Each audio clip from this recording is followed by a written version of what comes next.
deal were, was just suddenly gone. And after about a week, realising, where am I? What is this place? I suffered a stroke. So a stroke? A stroke. In Summerhill? In Summerhill. A lot of people associate a stroke with age, yeah. but you can actually have a stroke if you're in deep shock. You know, it can just come against you terribly. And I just felt everything was just taken from under me, because I was a very happy boy, just a boisterous, happy-go-lucky child, you know. And most of my life was thereafter, coming out of this nightmare, was to get back to that place, which I feel I am now. And I feel I'm well balanced. There's a lot of effort and trying put into it. But I spent 3 months in a hospital recovering from that stroke. Yeah. This is a photograph of you and your brother, and do you know what? I presume that's one of very few photographs from your childhood that you have. The actual nuns took that photograph, and I was talking about this photograph in my book or memoir, if you like, you know, about how sometimes you have an accident, sometimes a second is caught.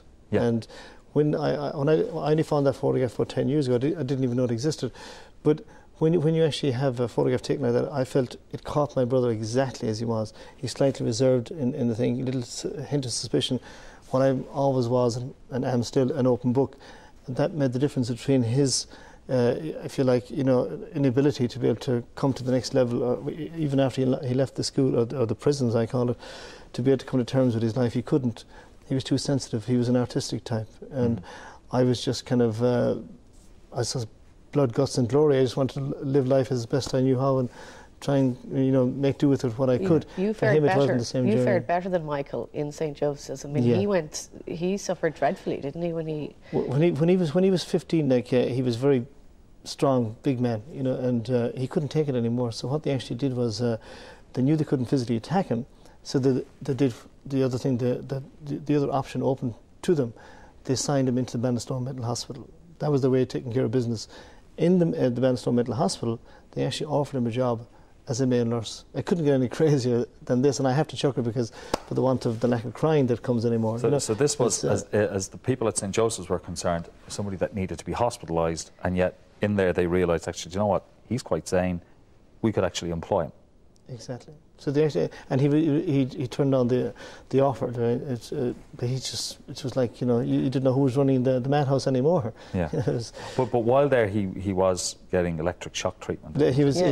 He suffered from for him it was long-term memory. It suffered from this electric shock treatment, and it was terrible. It was like the only way I could describe that is when I saw this and One Flew Over the Cuckoo's Nest. I realised fully what Michael was telling me back then. You know, that I was brought into this place. He showed me this bed where they were strapping him down. I was too young, and when he showed me this, I was still only 15 or 16. I didn't quite get what he was telling me, you know, until much later. You know, there's too much information to digest at that age, you know. Pope Benedict issued the pastoral letter at the weekend.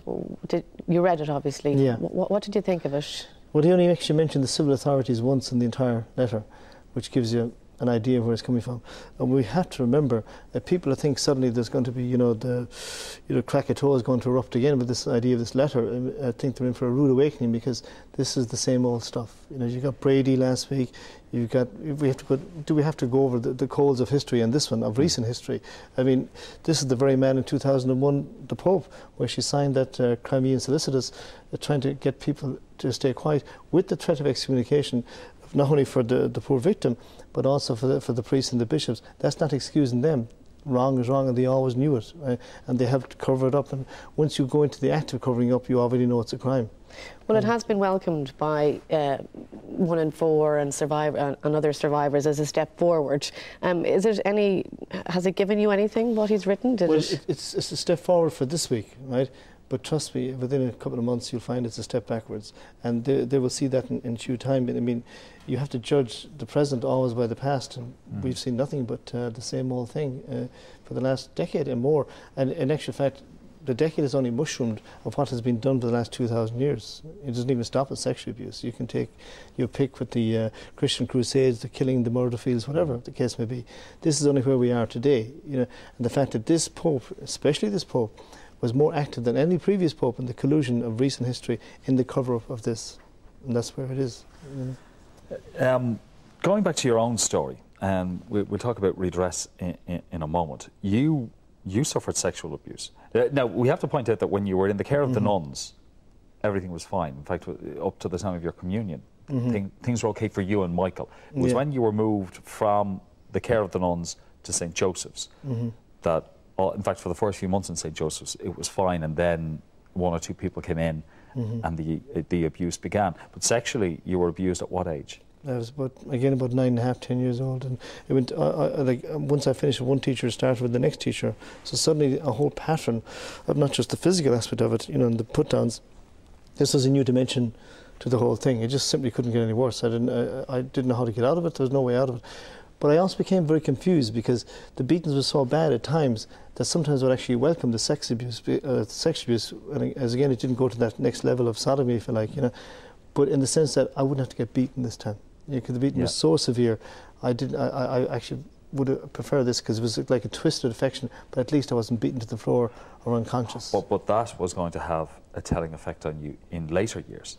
In later, like for me, I believe in if everybody has their own choices in life, but the best therapy for me is basically, if I find a group of abusers in a particular room, I'd like to go in and kill everybody in the room. That's fine if you're very young, in your 20s, and I came close a few times, but as you get older, you have to convert that anger into something else, something that is constructive.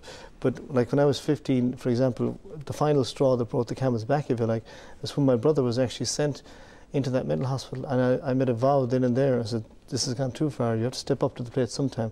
So I actually deliberately engineered a fight with the actual particular Christian brother that signed him in, and I beat him to a pulp and took off, 2 legs running, just dust going behind me. And then shortly after, I was able to get my brother out of a halfway house that he was staying in Salt Hill. Yeah. And that was the beginning of our lives. But if you think it from another point of view, here we were, these 2 young children, we were going around stealing potatoes out of people's backyards, including the Christian Brothers Industrial School prison. We used to have crowbars, breaking into telephone boxes just to get the money to live, or weighing machines, whatever was at hand, And and then it was just a matter of survival, the anger of it all. Then I have to go back to England to find my parents for the first time to try and find these answers. My brother found them before I did, and he slapped my father, and rightly so, for what he had done, Yeah. And when I found my father in the pub, and he didn't even know that I was his own son. I had to introduce myself to my father, right? And of course he jumped back in fear. And then we didn't exactly kiss and make up because we just held our distance. But he also gave me or he told my mother where I was living. And 2 weeks later, this woman showed up at the place I was staying, claiming to be my mother. And I didn't quite get it, but I realised when I saw this woman for the first time, a gut instinct, or whatever you like to call it, a sixth sense, I knew she was going to borrow money off me. And sure enough, 2 hours later, she did borrow money off me, and I gave her some money for cigarettes and enough to get the fare home. And then I went to see her, and I found that she was living in a homeless shelter with other women, only separated each. It wasn't exactly rooms; it was literally like an open dormitory with a few flimsy curtains separating one from the other. So I made a kind of a conscious decision: I can't, get on with my life, and I can't be parents to these 2 people, because they certainly weren't parents to me.